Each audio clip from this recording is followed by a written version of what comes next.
Hey everybody, it's Joric. Welcome back. I hope you're doing great wherever you are in the world. Wanted to make this video because if you are considering a move to Portugal, immigration has become a little more cumbersome, the timing of it, how long it takes to get through the process.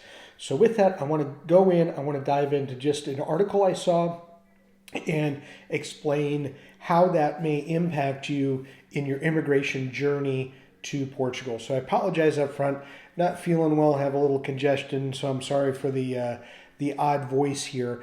But I'll try, for those of you that say I don't speak loud enough, I'm going to try to speak loudly here, but also have some nasal issues going on. So when it comes to Portugal immigration, it's become more popular. So for a number of reasons, more people have been moving there. And I want to put up this article real quick that shows that the hotel and tourism industry specifically, but not solely, is looking to get tons of people to come work in Portugal. Now, these will all be on a temporary or seasonal basis to get people into the country for work, for everything from hotels, you name it, restaurants, a variety of different diverse positions relating to that industry, as well as many other sectors are looking for immigrants to help work in Portugal, both on a temporary and on a permanent basis. And as you can see here from the number, it's a lot of people. And somebody needs to go through the immigration process, meaning all those people do, and someone on the back end, meaning in Portugal, has to help facilitate the paperwork. And so where I'm going with this and why I wanted to bring this up to you is that those of you that are going to be or considering immigrating to Portugal, you're going to contend with being at the bottom of the totem pole when it comes to whether it be a D7 visa. The only visa that would probably be urgent is going to be a D1, a work visa. It's something that we went into Portugal on several years ago because there's an urgency to get that person employed, get them working, get them in the system, get them from a tax perspective, you name it. But those that are on a retirement visa, the D7, which most of you watching this channel are, kind of at the back of the line. And just again to note, a few years ago when the conflict with Russia and Ukraine started, there were tens of thousands of refugees that ended up in Portugal from the Ukraine. And those people had to be afforded or get fast-tracked, similar to this situation, temporary residency and pushed through the system. And so that meant that many of the people waiting, and at that time, Brexit, people that were impacted by that, as well as a surge of people moving to Portugal on a retirement visa, specifically the D7 or with the D7, got pushed down. And then that created a bottleneck because there was already interest in Portugal that was starting to surge for people wanting to move there and have a better life in Portugal. And then conflict with Russia and Ukraine created more of an issue.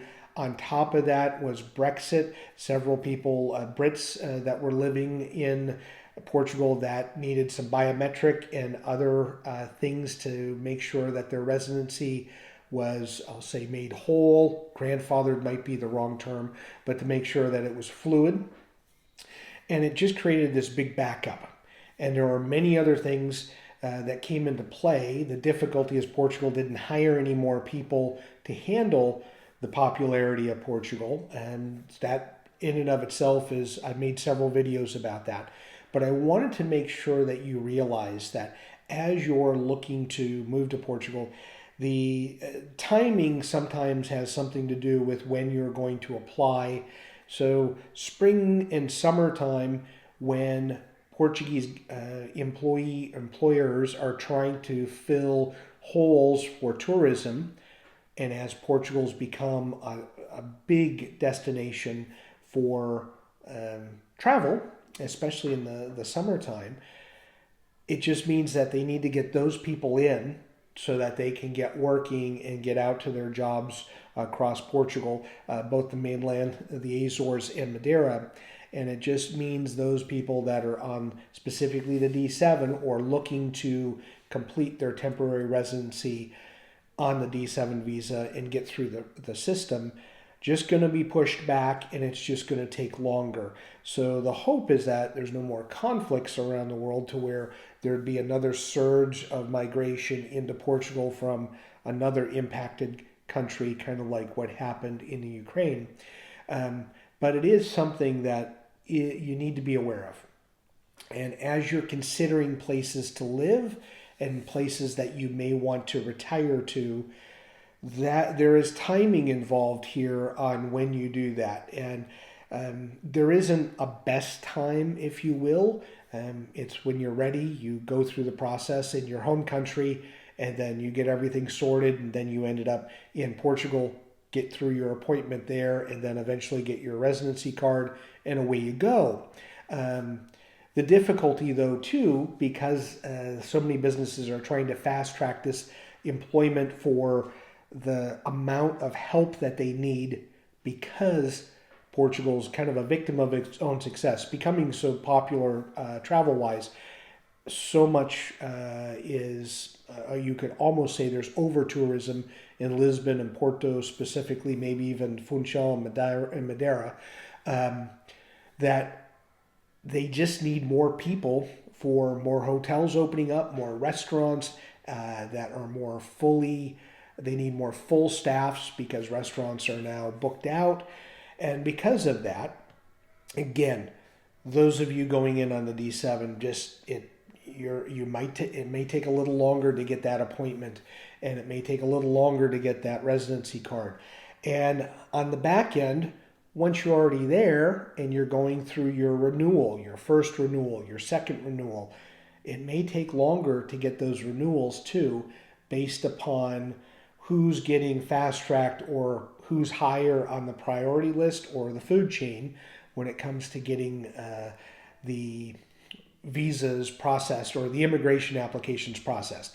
And speaking to a former neighbor who is an AMA, works at AMA, just said, yeah, the D7, you're going to get pushed down. That's just the way it is, because you're not necessarily contributing to Portugal. You're going to go there to retire. Anybody that might be a viable candidate for work, or maybe more active income versus passive, they're going to try to get in as much as they can or as fast as they can. And keep in mind, they don't have any more employees working for them. Yes, there's been articles written and newscasts about they're hiring more people, but on the back end, just as many, if not more people, are retiring or putting in transfers.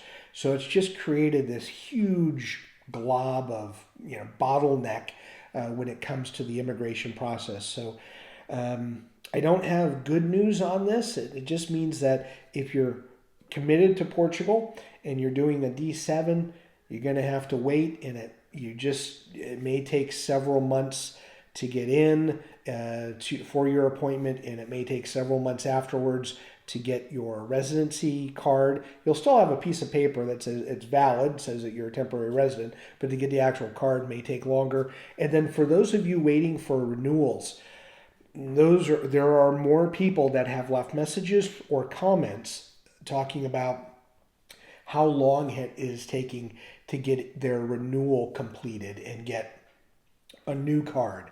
And that's concerning. And I want to get more information on that, because I think I need to make a video, because there's so many people that have moved like us right before the pandemic and also during, that are coming on maybe their second renewal or third renewal, and they're just waiting forever. And so this is a problem. The whole immigration issue into Portugal has been a bottleneck for years. It's just becoming more of an issue and more of a problem. Just wanted to make sure that you're aware of it. So as always, thank you so much for watching, and enjoy your travels.